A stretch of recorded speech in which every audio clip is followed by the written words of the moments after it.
Jacob's last words to his sons. Then Jacob called together all his sons and said, "Gather around me, and I will tell you what will happen to each of you in the days to come. Come and listen, you sons of Jacob. Listen to Israel, your father. Reuben, you are my firstborn, my strength, the child of my vigorous youth.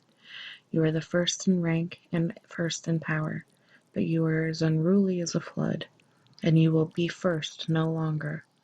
For you went to bed with my wife, you defiled my marriage couch." Simeon and Levi are two of a kind. Their weapons are instruments of violence. May I never join in their meetings. May I never be a party to their plans.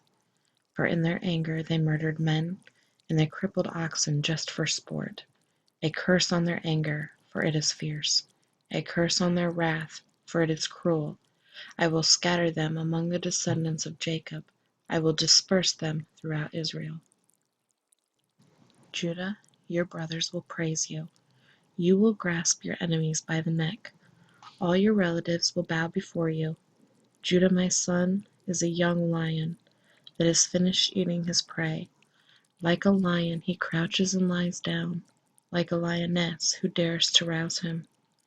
The scepter will not depart from Judah, nor the ruler's staff from his descendants, until the coming of the one to whom it belongs, the one whom all nations will honor.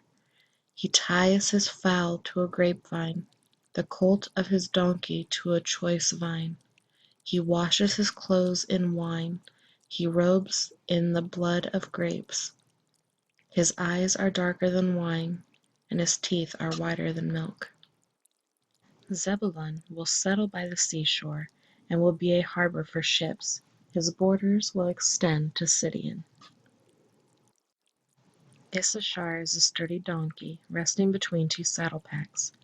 When he sees how good the countryside is, and how pleasant the land, he will bend his shoulder to the load and submit himself to hard labor.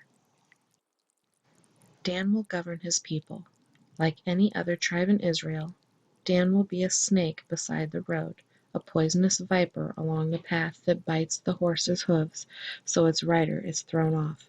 I trust in you for salvation, O Lord. Gad will be attacked by marauding bands, but he will attack them when they retreat. Asher will dine on rich foods and produce food fit for kings. Naphtali is a doe set free that bears beautiful fawns. Joseph is the foal of a wild donkey, the foal of a wild donkey at a spring, one of the wild donkeys on the ridge. Archers attacked him savagely. They shot at him and harassed him, but his bow remained taut, and his arms were strengthened by the hands of the mighty one of Jacob, by the shepherd, the rock of Israel. May the God of your father help you. May the Almighty bless you with the blessings of heavens above, and blessings of the watery depths below, and blessings of the breasts and womb. May my fatherly blessings on you surpass the blessings of my ancestors, reaching to the heights of the eternal hills.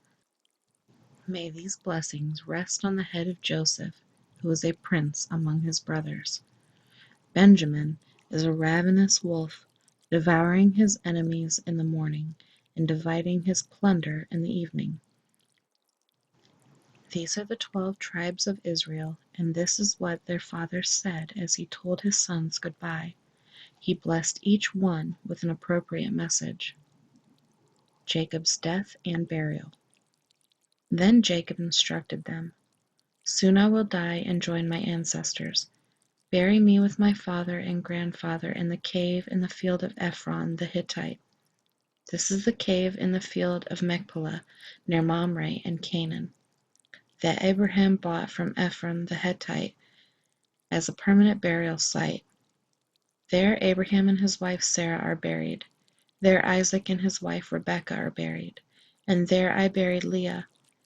It is the plot of land and the cave that my grandfather Abraham bought from the Hittites."